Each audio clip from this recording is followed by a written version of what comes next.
आमे जेतेबेले निज विषय चिंता करूँ यही कथा मन रखू जे आमे ईश्वरक मनोनीत और विशेष लोक अटू। जीशुंक मधुर वाक्य चला पथे साजे दीप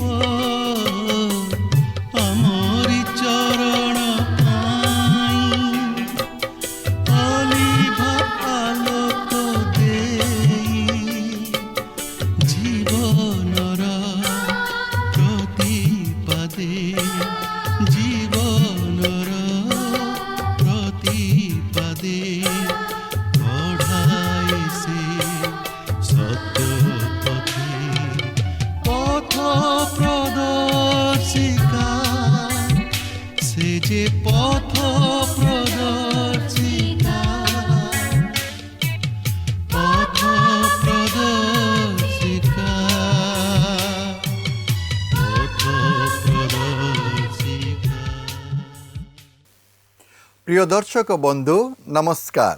प्रभु जीशुंक मधुमय नाम रे आपण मानंकु एही पथ प्रदर्शिका कार्यक्रम को स्वागत करुअछि। मोर विश्वास प्रभुंक दया और अनुग्रह आपण माने समस्ते निश्चय भल थिबे।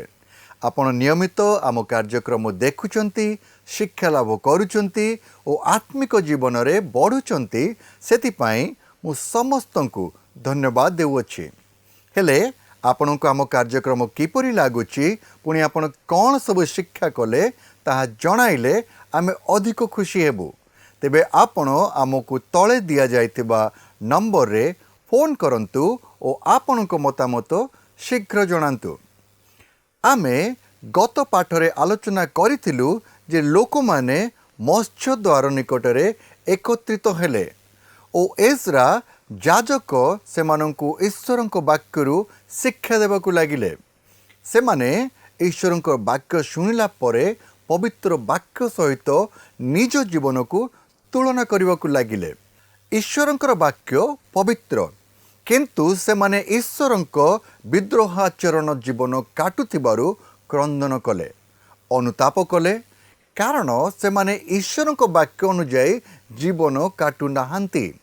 द्वितीय रे सेमाने आनंद कले जे ईश्वर सेमानंकु पापरे छाड़ी दे नाहांती, सेमानंकु प्रेम रे तांको निकटवर्ती करिसंती। पुणी तृतीय रे सेमाने समागम तंबु निकटरे आनंद कले। एहा सेमानंको निमंते उत्सवर समय थिला। सेतिकिरे निहम्य और एज्रांको कार्य शेष होई नथिला। पुणी ईश्वरंको वाक्य पढ़ागला और सेमाने अनुतापर सहित कांदिवाकु लागिले। ईश्वरंक निकटरे निज निजकु समर्पण कले। पुणी ईश्वरंक निकटरे प्रार्थना रे समय क्षेपण करबाकु लागिले। सेमाने मने पकाउतिले जे ईश्वर सेमानंक निमंते कौन सब करिसंती, से समस्त विषय मने पकाइबाकु लागिले। इस्राएलीय लोक माने ईश्वरंक विरुद्ध रे कार्य कले मध्य ईश्वर सेमानंकु प्रेम कले और दासत्व अवस्थारु सेमानंकु उद्धार कले। एथिरु इस्राएलीय माने ईश्वरंक स्वभाव को जानी पारिथिले। वास्तव रे ईश्वर सेमानंक निमंते कौन करिसंती, ईश्वर जे सेमानंक प्रति प्रेमिक अटंती ताहा बुझी पारिथिले। और तृतीय रे आमे देखु जे सेमाने निज अवस्था को देखि पारिथिले। ईश्वरंक प्रेम को सेमाने उपेक्षा करिसंती और ईश्वरंक विरुद्धाचरण कार्य करिसंती। ईश्वरंकर वाक्य सेमानंक जीवन रे कार्य करबाकू आरंभ कला, जेपरि सेमाने ईश्वरंक निकट को फेरी आसिबे। आमे ईश्वरंक वाक्यर निकटवर्ती हेबा समय एही तीनोटी विषय उपरे दृष्टिपात देबा। आमे किए और कौन अटू, ईश्वर किए और कौन करि पारिबे, पुणी आम आवश्यकता कौन, एही तीनोटी विषय उपरे ध्यान देबा आवश्यक। आमे जेतेबेले निज विषय चिंता करूँ यही कथा मन रखू जे आमे ईश्वरंक मनोनीत और विशेष लोक अटू। आमको एक विशेष आह्वान रे आहूत करियछंती, किंतु सेमानंक अबाध्यता जोगु सेमाने ईश्वरंक ठारू दूरे चली जाइछंती। आमे जेतेबेले ईश्वर निकट को फेरी आसु से आमको उद्धार करि परिबे। आमर पापरु आमको रक्षा करि परिबे। आम ईश्वर धार्मिक दयालु और अनुग्रहकारी अटंती।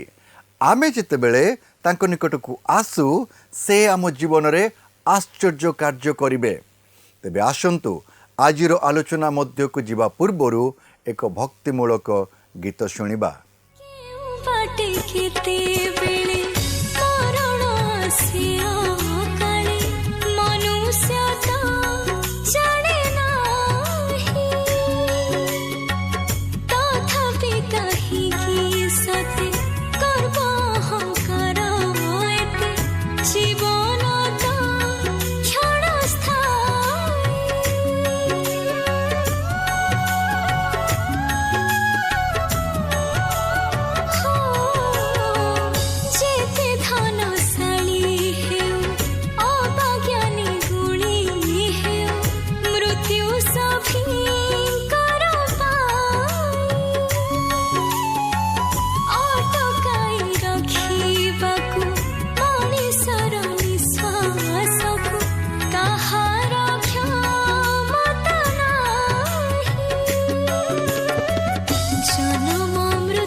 आज आम से पुरातन नियमर निहिमिया पुस्तक तहिर 9 पर्वटी को अध्ययन करने को जीवा।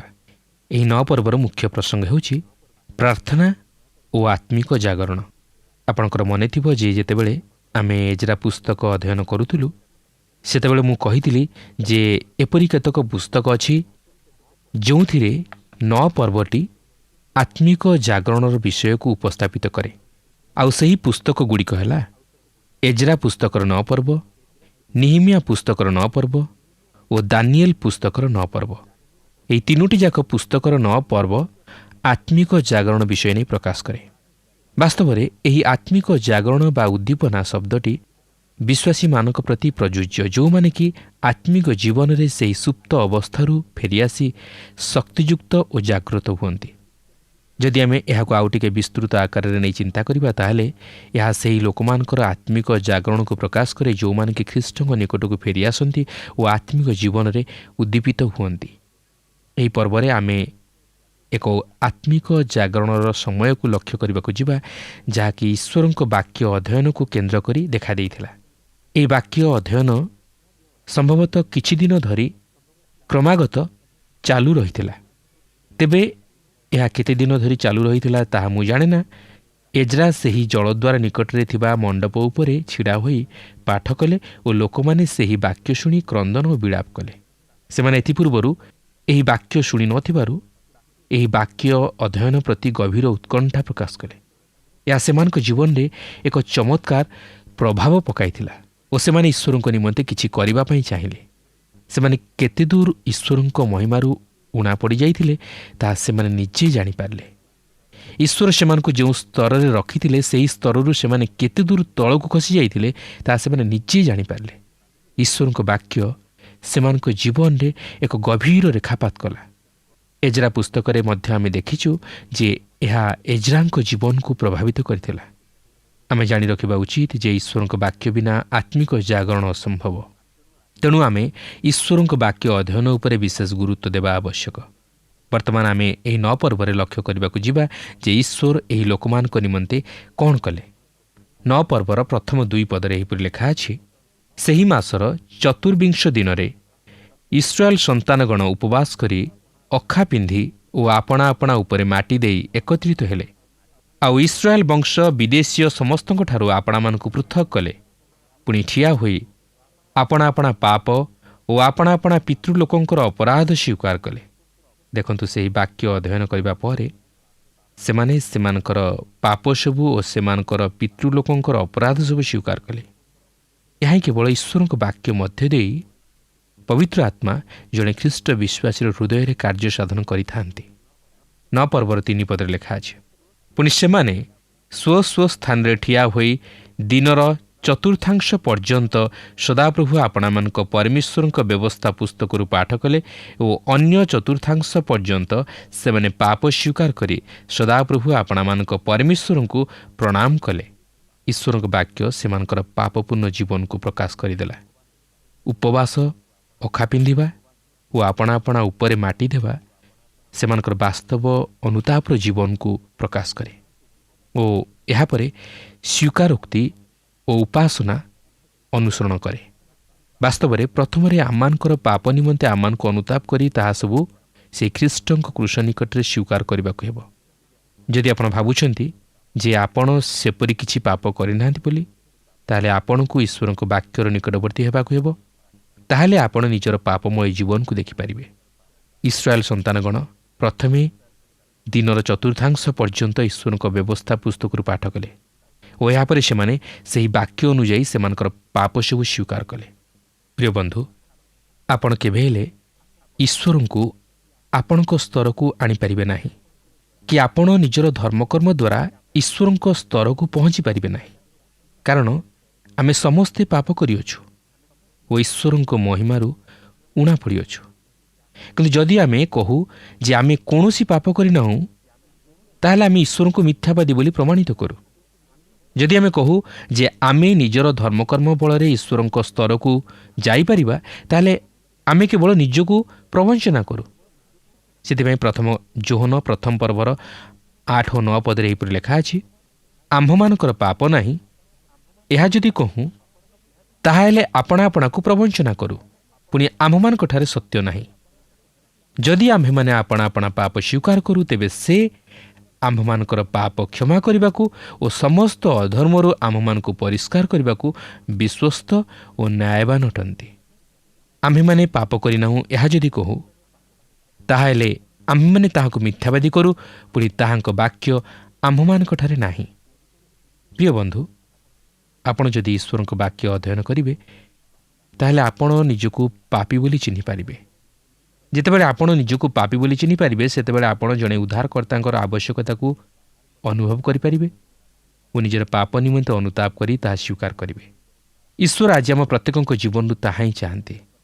ସେ ଜାଣନ୍ତି ଆମେ ପାପୀ ମନୁଷ୍ୟ, ମାତ୍ର ସେ ଆମମାନଙ୍କ ଜୀବନରୁ ସେହି ସ୍ୱୀକାରୋକ୍ତି ଚାହାନ୍ତି, ଅର୍ଥାତ୍ ଆମେ ନିଜକୁ ପାପୀ ବୋଲି ସ୍ୱୀକାର କରି ଯେପରି ପାପରୁ ପୃଥକୀକୃତ ଜୀବନଯାପନ କରୁ, ଏହା ସେ ଚାହାନ୍ତି।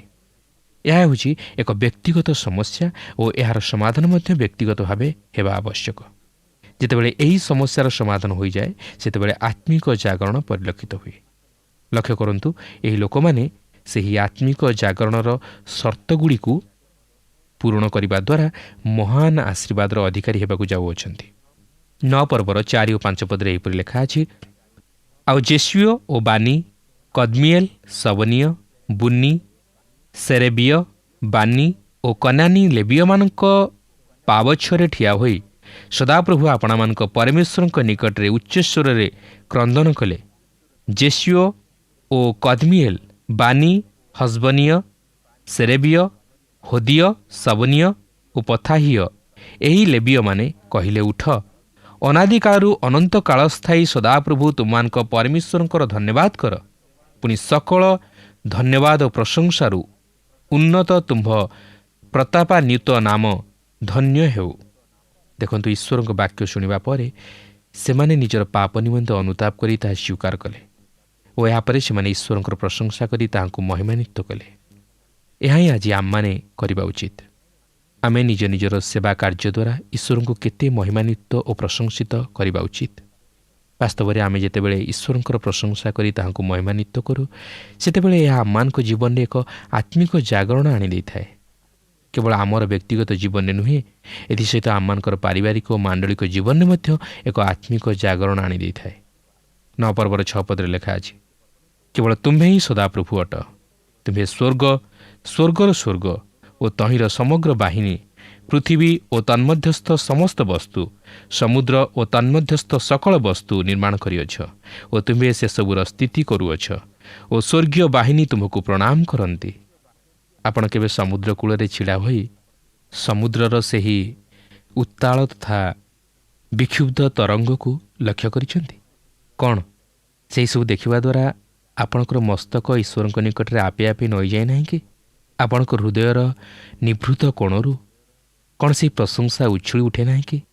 ଆପଣଙ୍କ ମସ୍ତକ ତାହାଙ୍କର ଉପାସନା ନିମନ୍ତେ ନଇଯାଏ ନାହିଁ କି?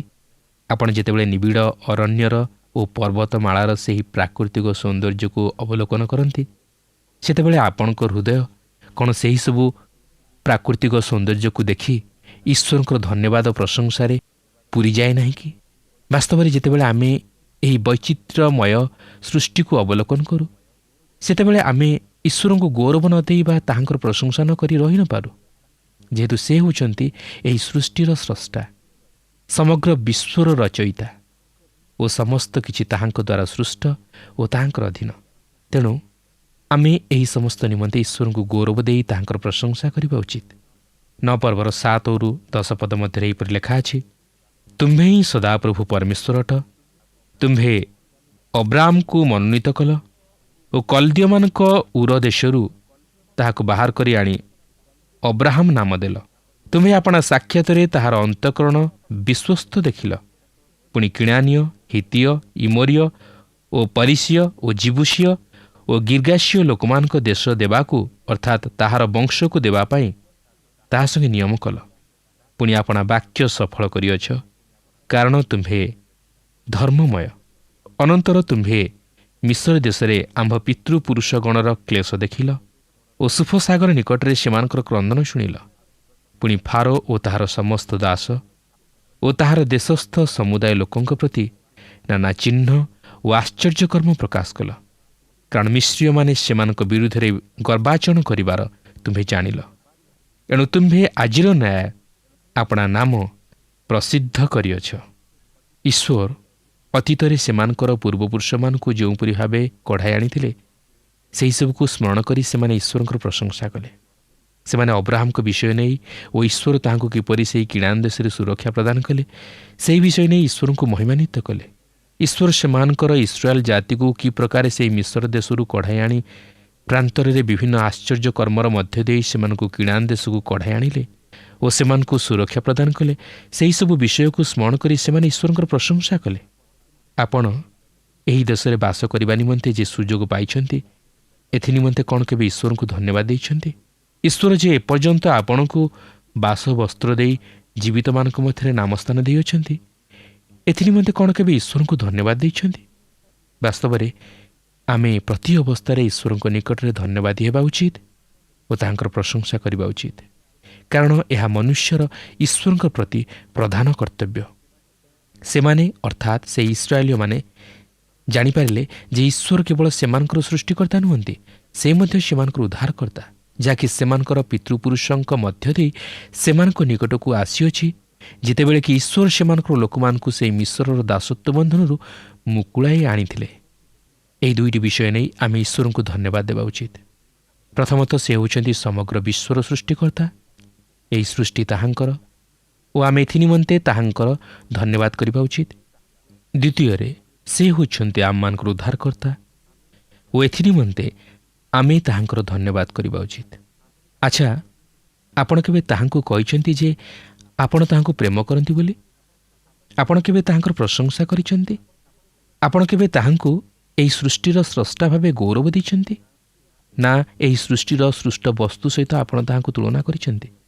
ଯଦି ଆପଣ ତାହାଙ୍କୁ ସୃଷ୍ଟିର ସୃଷ୍ଟ ବସ୍ତୁ ସହିତ ସମାନ କରିଦେଇଛନ୍ତି, ତାହେଲେ ଆପଣ ତାହାଙ୍କୁ ଗୌରବ ଦେଇପାରିନାହାନ୍ତି, ଆପଣ ତାହାଙ୍କୁ ମହିମାନ୍ୱିତ କରିପାରିନାହାନ୍ତି, କାରଣ ସେ ହେଉଛନ୍ତି ସବୁର ସୃଷ୍ଟିକର୍ତ୍ତା, ସେ ହେଉଛନ୍ତି ସବୁର କର୍ତ୍ତା ଓ ସବୁର ଉପରେ।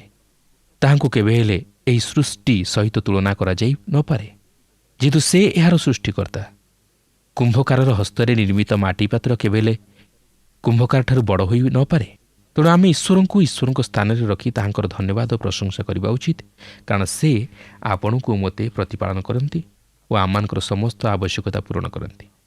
ସେ ମଧ୍ୟ ଆମମାନଙ୍କୁ ଉଦ୍ଧାର କରିଅଛନ୍ତି ଓ ଆମମାନଙ୍କୁ ଉଦ୍ଧାର ନିମନ୍ତେ ପଥ ପ୍ରସ୍ତୁତ କରିଅଛନ୍ତି। ଆମମାନେ ତାଙ୍କର ଧନ୍ୟବାଦ ଓ ପ୍ରଶଂସା କରିବା ନିତାନ୍ତ ଆବଶ୍ୟକ। ବାସ୍ତବରେ ସେ କେଡ଼େ ମହାନ ଈଶ୍ୱର। 9 ପର୍ବର 34 ଓ 35 ପଦରେ ଲେଖା ଅଛି, ପୁଣି ଆମ୍ଭମାନଙ୍କ ରାଜଗଣ, ଆମ୍ଭମାନଙ୍କ ଅଧିପତିଗଣ, ଆମମାନଙ୍କ ଯାଜକଗଣ ଅବା ଆମମାନଙ୍କ ପିତୃଗୁଣ ତୁମ୍ଭ ବ୍ୟବସ୍ଥା ପାଳନ କରିନାହାନ୍ତି। କେବଳ ତୁମ୍ଭେ ଆପଣାର ଯେଉଁ ଆଜ୍ଞା ଓ ସାକ୍ଷ୍ୟ ଦ୍ୱାରା ସେମାନଙ୍କ ପ୍ରତିକୂଳରେ ସାକ୍ଷ୍ୟ ଦେଲ, ତହିଁରେ କର୍ଣ୍ଣପାତ କରିନାହାନ୍ତି। ଯେଣୁ ସେମାନେ ଆପଣମାନଙ୍କ ରାଜ୍ୟରେ ସେମାନଙ୍କୁ ତୁମ୍ଭର ପ୍ରଦତ୍ତ ମହାମଙ୍ଗଳରେ ଓ ସେମାନଙ୍କ ସମ୍ମୁଖରେ ତୁମ୍ଭର ସମର୍ପିତ ପ୍ରଶସ୍ତ ଓ ଉର୍ବର ଦେଶରେ ତୁମ୍ଭର ସେବା କରିନାହାନ୍ତି। କେବଳ ଆପଣା ଆପଣା ଦୁଷ୍କର୍ମରୁ ଫେରି ନାହାନ୍ତି। ଲକ୍ଷ୍ୟ କରନ୍ତୁ, ଈଶ୍ୱର କିପରି ଇସ୍ରାଏଲ ଜାତିକୁ ଆଶୀର୍ବାଦ କଲେ। ତଥାପି ରାଜାମାନେ, ଅଧିପତିମାନେ, ଯାଜକମାନେ ଓ ଇସ୍ରାଏଲର ପିତୃପୁରୁଷମାନେ ଈଶ୍ୱରଙ୍କ ଆଜ୍ଞା ପାଳନ କରିପାରିଲେ ନାହିଁ। କେବଳ ଆପଣା ଆପଣା ଦୁଷ୍କର୍ମରୁ ଫେରିଲେ ନାହିଁ। ମାତ୍ର ତଥାପି ଈଶ୍ୱର ସେମାନଙ୍କ ପ୍ରତି ତାହାଙ୍କର ମହାଦୟା ଓ ଅନୁଗ୍ରହ ପ୍ରକାଶ କରି ସେମାନଙ୍କୁ ରକ୍ଷା କଲେ। ଆଜି ମଧ୍ୟ ଆମେ ସେହିପରି ପାପ କରୁ। ମାତ୍ର ଈଶ୍ୱର କେତେଦିନ ଏହିପରି ଧୈର୍ଯ୍ୟ ଧରି ରହିଥିବେ? ହଁ, ବର୍ତ୍ତମାନ ଅନୁଗ୍ରହର ସମୟ। ଈଶ୍ୱର ତାହାଙ୍କର ପ୍ରିୟପୁତ୍ର ପ୍ରଭୁ ଯୀଶୁଖ୍ରୀଷ୍ଟଙ୍କ ମଧ୍ୟ ଦେଇ ପାପିଷ୍ଠ ଜଗତ ପ୍ରତି ତାହାଙ୍କର ଅନୁଗ୍ରହ ପ୍ରକାଶ କରିଅଛନ୍ତି। କିନ୍ତୁ ଆମେ ଯଦି ନିଜ ନିଜର ଦୁଷ୍କର୍ମରୁ ନ ଫେରୁ, ତାହେଲେ ସମୟ ଆସିବ ଆଉ ଆମ୍ଭମାନଙ୍କ ନିମନ୍ତେ ଅନୁଗ୍ରହ ନଥିବ। ମାତ୍ର ସେହି ବିଚାର ରହିଥିବ ଯାହାର ଦଣ୍ଡ ଅନନ୍ତ ନରକ। ତେଣୁ ଆସୁ ସୁଯୋଗର ସଦ୍ବ୍ୟବହାର କରି ପାପରୁ ମନ ପରିବର୍ତ୍ତନ କରି ଓ ପ୍ରଭୁ ଯୀଶୁଖ୍ରୀଷ୍ଟଙ୍କଠାରେ ବିଶ୍ୱାସ କରି ଓ ତାହାଙ୍କୁ ଉଦ୍ଧାରକର୍ତ୍ତା ରୂପେ ହୃଦୟରେ ଗ୍ରହଣ କରି ଅନନ୍ତ ଜୀବନର ଅଧିକାରୀ ହେଉ। ଏହାପରେ 9 ପର୍ବର 36 ପଦରେ ଲେଖା ଅଛି, ଦେଖ, ଆଜି ଆମ୍ଭେମାନେ ଦାସ ହୋଇଅଛୁ। ପୁଣି ତୁମ୍ଭେ ଆମମାନଙ୍କ ପିତୃପୁରୁଷ ଗଣକୁ ଯେଉଁ ଦେଶର ଫଳ ଓ ଉତ୍ତମ ଦ୍ରବ୍ୟ ଭୋଗ କରିବାକୁ ଦେଇଥିଲ, ଦେଖ, ସେହି ଦେଶରେ ଆମ୍ଭେମାନେ ଦାସ ହୋଇଅଛୁ। ଇସ୍ରାଏଲୀୟମାନେ ବୁଝିପାରିଲେ ଯେ ଈଶ୍ୱରଙ୍କ ବିଚାର ସେମାନଙ୍କ ପ୍ରତି ବର୍ତ୍ତିଅଛି। ସେମାନେ ନିଜର ଅବାଧ୍ୟତା ନେଇ ଈଶ୍ୱରଙ୍କ ଦ୍ୱାରା ବିଚାରିତ ହୋଇଅଛନ୍ତି। ପ୍ରିୟ ବନ୍ଧୁ, ଈଶ୍ୱର ନ୍ୟାୟ ବିଚାରକର୍ତ୍ତା। ତାହାଙ୍କ ନିକଟରେ କୌଣସି ମୁଖାପେକ୍ଷା ନାହିଁ। ସେ ମଧ୍ୟ ତାହାଙ୍କର ମନୋନୀତ ଜାତି ଇସ୍ରାଏଲର ବିଚାର କଲେ ଓ ସେ ମଧ୍ୟ ଏହି ଜଗତର ବିଚାର କରିବାକୁ ଯାଉଅଛନ୍ତି। ମାତ୍ର ସେଥିପୂର୍ବରୁ ସେ ଆମ ପ୍ରତ୍ୟେକଙ୍କୁ ସୁଯୋଗ ଦିଅନ୍ତି, ଯେପରି ଆମେ ନିଜର ପାପରୁ ଫେରି ପ୍ରଭୁ ଯୀଶୁଖ୍ରୀଷ୍ଟଙ୍କର ଶରଣାପନ୍ନ ହେଉ ଓ ତାହାଙ୍କଠାରେ ବିଶ୍ୱାସ କରି ଧାର୍ମିକତାର ଅଧିକାରୀ ହେଉ। ଅନେକ ସମୟରେ ଆମେ ଭାବୁ ଯେ ଈଶ୍ୱର ମୁଖାପେକ୍ଷା କରନ୍ତି, କିନ୍ତୁ ଈଶ୍ୱରଙ୍କ ନିକଟରେ ମୁଖାପେକ୍ଷା ନାହିଁ। ସେ ନିର୍ଦ୍ଦୋଷୀକୁ ଦୋଷୀ ବା ଦୋଷୀକୁ ନିର୍ଦ୍ଦୋଷୀ ବୋଲି ସାବ୍ୟସ୍ତ କରାନ୍ତି ନାହିଁ। ମାତ୍ର ସେ ମନୁଷ୍ୟର ବିଚାର କରନ୍ତି ଆଉ ସେ ନ୍ୟାୟ ବିଚାରକର୍ତ୍ତା। ସେ ବିଚାରରେ କେବେ ହେଲେ କାହାର ଅନ୍ୟାୟ କରନ୍ତି ନାହିଁ। ତେଣୁକରି ଆମମାନେ କେବେ ହେଲେ ଭାବିବା ଉଚିତ ନୁହେଁ ଯେ ଈଶ୍ୱର ବିଚାରରେ ମୁଖାପେକ୍ଷା କରନ୍ତି ବା ଅନ୍ୟାୟକୁ ସମର୍ଥନ କରନ୍ତି। କେବେ ନୁହେଁ। ମାତ୍ର ସେ ଧୈର୍ଯ୍ୟ ସହିଷ୍ଣୁ, କିନ୍ତୁ ଚିର ସହିଷ୍ଣୁ ନୁହନ୍ତି। ସେ ଦୋଷୀକୁ ବା ପାପୀକୁ ତାହାର ପାପରୁ ଫେରିବା ନିମନ୍ତେ ସୁଯୋଗ ଦିଅନ୍ତି। ଯଦି ସେ ତହିଁରୁ ନ ଫେରେ, ତାହେଲେ ସେ ତାହାର ବିଚାର କରନ୍ତି। ତେଣୁ ପ୍ରିୟ ବନ୍ଧୁ, ଯଦି ଆଜି ଆମେ ପାପ କରି ଭାବୁଛୁ ଯେ ଈଶ୍ୱର ତାହା ଦେଖୁନାହାନ୍ତି ବୋଲି ବା ବିଚାରରେ ଆଣୁନାହାନ୍ତି ବୋଲି, ତାହା ଆମମାନଙ୍କର ଭୁଲ ଧାରଣା। କିନ୍ତୁ ମନେ ରଖନ୍ତୁ, ଯେଉଁ ମୁହୂର୍ତ୍ତରେ ଆପଣଙ୍କର ସେ ପ୍ରକାର ହୃଦ୍ବୋଧ ହୁଏ ଯେ ଆପଣ ପାପ କରିଛନ୍ତି ବା ଈଶ୍ୱରଙ୍କ ବିରୁଦ୍ଧରେ ଆଜ୍ଞା ଲଙ୍ଘନ କରିଛନ୍ତି, ତାହେଲେ ସେହି ମୁହୂର୍ତ୍ତରେ ଆପଣ କ୍ଷମା ମାଗନ୍ତୁ, ଅନୁତାପ କରନ୍ତୁ, ପ୍ରଭୁଙ୍କ ନିକଟକୁ ଫେରି ଆସନ୍ତୁ। ତାହେଲେ ଆପଣ ଉଦ୍ଧାରପ୍ରାପ୍ତ ହେବେ। ଏହାପରେ 9 ପର୍ବର 37 ଓ 38 ପଦରେ ଏହିପରି ଲେଖା ଅଛି, ଆଉ ଆମ୍ଭମାନଙ୍କ ପାପ ହେତୁରୁ ତୁମ୍ଭେ ଯେଉଁ ରାଜଗଣକୁ ଆମମାନଙ୍କ ଉପରେ ସ୍ଥାପନ କରିଅଛ, ସେମାନଙ୍କ ପ୍ରତି ସେହି ଦେଶ ପ୍ରଚୁର ଫଳ ଉତ୍ପନ୍ନ କରୁଅଛି। ମଧ୍ୟ ଆମମାନଙ୍କ ଶରୀର ଉପରେ ଓ ଆମମାନଙ୍କ ପଶୁଗଣ ଉପରେ ସେମାନଙ୍କର ସ୍ୱେଚ୍ଛାମତ କ୍ଷମତା ଅଛି। ଆଉ ଆମମାନେ ମହାକ୍ଲେଶରେ ଅଛୁ। ତଥାପି ଏସବୁ ଘଟିଲେ ହେଁ ଆମ୍ଭେମାନେ ଏକ ନିଶ୍ଚିତ ନିୟମ କରି ତାହା ଲେଖୁଅଛୁ। ଆଉ ଆମମାନଙ୍କ ଅଧିପତିମାନେ, ଆମମାନଙ୍କ ଲେବୀୟମାନେ ଓ ଆମ୍ଭମାନଙ୍କ ଯାଜକମାନେ ତାହା ମୋହରାଙ୍କିତ କରୁଅଛନ୍ତି। ସେହି ନିୟମର ସର୍ତ୍ତଗୁଡ଼ିକ ଆମେ ପରବର୍ତ୍ତୀ ଅଧ୍ୟାୟରେ ଲକ୍ଷ୍ୟ କରିବାକୁ ପାରିବା ଓ ଇସ୍ରାଏଲ ଜାତିର ପ୍ରତ୍ୟେକ ନେତାମାନେ ବ୍ୟକ୍ତିଗତ ଭାବେ ଏହି ନିୟମରେ ସେମାନଙ୍କର ମୋହରାଙ୍କିତ ସ୍ୱାକ୍ଷର ଦେଲେ ଲୋକମାନେ ଈଶ୍ୱରଙ୍କ ବାକ୍ୟର ବାଧ୍ୟ ହେବେ ବୋଲି ପ୍ରତିଶ୍ରୁତି ଦେଲେ। ଆଜି ଆପଣ ଈଶ୍ୱରଙ୍କ ସହିତ କି ପ୍ରକାର ନିୟମ ସ୍ଥାପନ କରୁଅଛନ୍ତି ବା କରିଅଛନ୍ତି? ଈଶ୍ୱରଙ୍କ ନିମନ୍ତେ ଆଜି ଆପଣ କି ପ୍ରକାର ଶପଥ ଗ୍ରହଣ କରୁଅଛନ୍ତି? ଈଶ୍ୱରଙ୍କ ନିମନ୍ତେ ଆଜି ଆପଣ କି ପ୍ରକାର ପଦକ୍ଷେପ ଗ୍ରହଣ କରୁଅଛନ୍ତି? ଆଜି ଲୋକମାନେ ବିଭିନ୍ନ ବିଷୟ ନେଇ ନିଜର ସ୍ୱାକ୍ଷର ପ୍ରଦାନ କରନ୍ତି ବା ମୋହର ମାରି ସନ୍ତକ କରନ୍ତି, ମାତ୍ର ଈଶ୍ୱରଙ୍କ ନିମନ୍ତେ ସେମାନେ ପଛଘୁଞ୍ଚା ଦିଅନ୍ତି। ଏପରିକି ସେମାନେ ଈଶ୍ୱରଙ୍କ ନିକଟରେ କରିଥିବା ଶପଥ ଅନୁଯାୟୀ ତାହା ପୂରଣ କରିପାରନ୍ତି ନାହିଁ। ମାତ୍ର ଏହା କେବଳ ଆମମାନଙ୍କର ଦୁର୍ବଳତା ବ୍ୟତୀତ ଅନ୍ୟ କିଛି ନୁହେଁ। ମାତ୍ର ଈଶ୍ୱର ଅନୁଗ୍ରହକାରୀ ଓ ଦୟାଳୁ ଈଶ୍ୱର। ଆମେ ଆମର ପ୍ରତିଜ୍ଞାରେ ଅବିଶ୍ୱସ୍ତ ହେଲେ ମଧ୍ୟ ସେ ତାହାଙ୍କର ପ୍ରତିଜ୍ଞାରେ ବିଶ୍ୱସ୍ତ। କିନ୍ତୁ ଆମେ ଈଶ୍ୱରଙ୍କ ନିମନ୍ତେ ଯାହା କିଛି ପ୍ରତିଜ୍ଞା କରୁ ତାହା ସାଧନ କରିବା ଉଚିତ। ହଁ, ଏହା ସାଧନ କରିବା ଏତେ ସହଜ ବିଷୟ ନୁହେଁ, ମାତ୍ର ଆମମାନଙ୍କୁ ଏଥି ନିମନ୍ତେ ଦୃଢ଼ ବିଶ୍ୱାସ ଓ ତ୍ୟାଗ ସ୍ୱୀକାରର ସହିତ ଆଗେଇବାକୁ ହେବ ଓ ଈଶ୍ୱରଙ୍କ ନିମନ୍ତେ ଛିଡ଼ା ହେବାକୁ ହେବ। 10 ପର୍ବରେ ଆମେ ଦେଖିବାକୁ ଯିବା ଯେ ଇସ୍ରାଏଲୀୟମାନେ ଈଶ୍ୱରଙ୍କ ସହିତ ନିୟମ କଲେ। ଆଜି ଯଦି ଆମେ ଈଶ୍ୱରଙ୍କ ନିକଟରେ କୌଣସି ଶପଥ ବା ପ୍ରତିଜ୍ଞା କରିଥାଉ, ତାହେଲେ ଈଶ୍ୱର ମଧ୍ୟ ଚାହାନ୍ତି ଆମେ ଯେପରି ତାହା ପାଳନ କରୁ। ପ୍ରଭୁ ପ୍ରତ୍ୟେକଙ୍କୁ ଆଶୀର୍ବାଦ କରନ୍ତୁ। ଆଶା କରୁ ଆଜିର ଅଧ୍ୟୟନ ଆପଣଙ୍କୁ ନିଶ୍ଚୟ ଭଲ ଲାଗିଥିବ। ଆମେ ଯେତେବେଳେ ଈଶ୍ୱରଙ୍କ ବାକ୍ୟର ନିକଟବର୍ତ୍ତୀ ହଉ, ଈଶ୍ୱରଙ୍କର ବାକ୍ୟ ଆମକୁ ଈଶ୍ୱରଙ୍କ ବିଷୟରେ କହେ। ଈଶ୍ୱର ଯେ ଧାର୍ମିକ, ଦୟାଳୁ, ପ୍ରେମମୟ ଓ ଅନୁଗ୍ରହକାରୀ ତାହା ପ୍ରକାଶ କରେ। ଈଶ୍ୱରଙ୍କ ବାକ୍ୟ ଏହା ମଧ୍ୟ ପ୍ରକାଶ କରେ ଯେ ଈଶ୍ୱରଙ୍କ ଦୃଷ୍ଟିରେ ଆମେ କିଏ ଅଟୁ। ଈଶ୍ୱର ଆମକୁ ଏକ ଯୋଜନା ଓ ଉଦ୍ଦେଶ୍ୟରେ ସୃଷ୍ଟି କଲେ, ଆମକୁ ପୃଥକ କଲେ ଓ ଆମ ଜୀବନ ଦ୍ୱାରା ତାଙ୍କ ଇଚ୍ଛା ସଫଳ କରିବାକୁ ଚାହାନ୍ତି। କିନ୍ତୁ ପ୍ରଶ୍ନ ହେଲା, ଆମେ କ'ଣ ଈଶ୍ୱରଙ୍କ ଇଚ୍ଛାକୁ ଆମ ଜୀବନରେ ସଫଳ କରିପାରିଛୁ କି? ଯଦି କରିପାରିନାହୁଁ, ସେଥିର କାରଣ ଖୋଜି ବାହାର କରିବା ନିମନ୍ତେ ଚେଷ୍ଟା କରିଛୁ କି?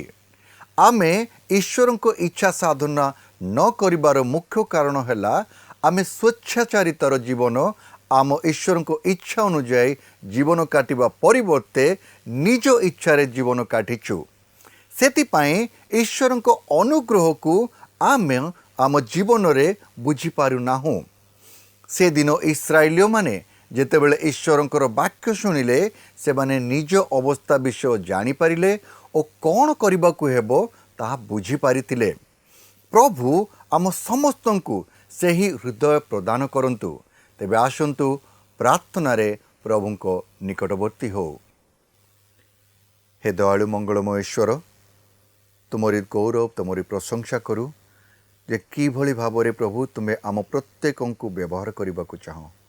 ଆମମାନଙ୍କୁ ସେ ନିର୍ମଳ ଅନ୍ତଃକରଣ ପ୍ରଦାନ କର, ଯେପରି ଆମେ ତୁମରି ସେବାରେ ପ୍ରତ୍ୟେକଟି ସମୟରେ ପ୍ରସ୍ତୁତ ଥାଉ। ପ୍ରଭୁ, ଆମମାନଙ୍କର ସମସ୍ତ କାଳିମା, ସମସ୍ତ ଅଯୋଗ୍ୟତା ଦୂର କର। ପ୍ରଭୁ, ତୁମରି କ୍ଷମାରେ ଆମମାନଙ୍କୁ ପରିପୂର୍ଣ୍ଣ କର, ଯେପରି ପ୍ରଭୁ ଆମ୍ଭେମାନେ ସ୍ୱଚ୍ଛ ହୃଦୟରେ ପ୍ରଭୁ ତୁମରି ଗୌରବ ଏବଂ ପ୍ରଶଂସା କରୁ। ତୁମରି ସେବାରେ ପ୍ରଭୁ ନିଜ କାର୍ଯ୍ୟକୁ, ନିଜ ଜୀବନକୁ ବ୍ୟବହାର କରିପାରୁ। ପ୍ରଭୁ ଯୀଶୁଙ୍କ ନାମରେ ଏ ପ୍ରାର୍ଥନା ଚାହୁଁଅଛୁ, ଆମେନ୍। প্রিয় বন্ধু, আশা করু আপনার আম পথ প্রদর্শিকা কার্যক্রম নিশ্চয় ভাল লাগিথিব। যদি ভাল লাগিছি তাহলে আমকু 044490812996 নম্বরে নিশ্চয় গোটিয়ে মিসড কল দেবে। আপনক মিসড কল আম নিমন্তে অতি বহুমূল্য। মু আনন্দর সহ জনাউছি যে প্রত্যেক মিসড কল দাতাঙ্ক মধ্যরু সপ্তাহ শেষরে যে অধিক মিসড কল দেইথিবে তাঙ্কু মনোনীত কৰাଯିব ও পুরস্কৃত କରାଯିব। ସେହି ଦର୍ଶକ ବନ୍ଧୁଙ୍କ ନାମ ଓ ଫଟୋ ଆମ କାର୍ଯ୍ୟକ୍ରମ ଶେଷରେ ଦେଖାଯିବ।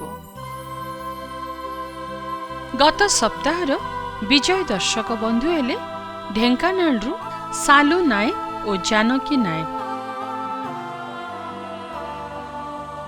ପ୍ରାର୍ଥନା ଓ ଅଧିକ ଜାଣିବା ନିମନ୍ତେ ଫୋନରେ ଆମ ସହ ଯୋଗାଯୋଗ କରିପାରିବେ। ଆମ ଟେଲିଫୋନ ନମ୍ବର ହେଲା 9777221415 ଆଉ ଆମ ଠିକଣା ଟିଭି ସ୍କ୍ରିନରେ ଦିଆଯାଇଅଛି। ଧନ୍ୟବାଦ।